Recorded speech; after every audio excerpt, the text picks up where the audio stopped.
2020 hopeful Joe Biden continues to receive backlash for his role in the dismissal of a Ukrainian prosecutor who was investigating his son during his time as vice president.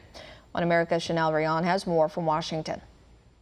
One American News spoke with Christina Pusha, advisor to former Ukrainian governor and president of Georgia, on how the Democrats' frontrunner Joe Biden, while vice president under Obama, helped his son, Hunter Biden, profit on the board of scandalized Ukrainian company Burisma Oil. When Obama was president, Joe Biden was kind of the point man for Ukraine. He had the most authority there.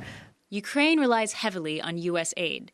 Pusha says Biden seized this opportunity to use Ukraine's reliance on U.S. aid as leverage for his son's personal gain. The government of Ukraine wanted to do what they could to please Biden and to get on his good side. So essentially they hired his son, Hunter, who has all kinds of overseas ventures with, let's say, unscrupulous businessmen. But he was hired to be on the board of Burisma, this Ukrainian gas company.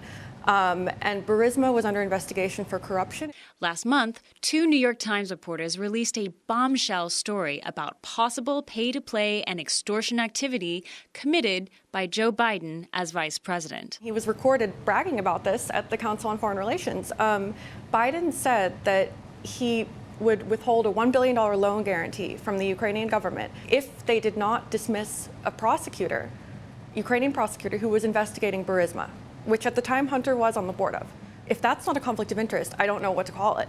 Mainstream media quickly dismissed the story, claiming writer Yulia Mendel had her own conflict of interest since she was hired by the new Ukrainian president as spokeswoman. Pusha says this argument does not stand under scrutiny. The story had been in the works months before the Ukrainian election, and Mendel was only hired last month. Ken Vogel, the co-author with Yulia Mendel, had reached out to me back in October or November. Already they were working on this story, so it was, extremely in-depth. Pusha says Mendel had no contact with the administration before or during the story's publication, and the article itself did not benefit the new administration. Pusha sees larger forces sweeping the multi-layered scandal under the rug for obvious reasons. The mainstream media does have its biases, as we saw with the Russia investigation, all these allegations of collusion around Trump campaign that turned out to be absolutely nothing. And then there was actual collusion, as that article highlighted and as others have highlighted, around the DNC and the Clinton campaign and Ukrainian embassy. Pusha says the disgraced ambassador was instrumental in the Biden-Ukraine DNC collusion story that may resurface should Attorney General William Barr open investigations.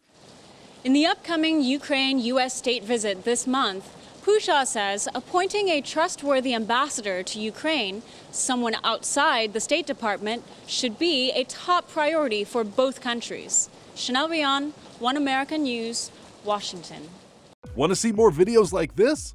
Click on the link below and subscribe to One American News on YouTube. And call your cable provider and kindly demand that One American News is added to your lineup. Call and subscribe today.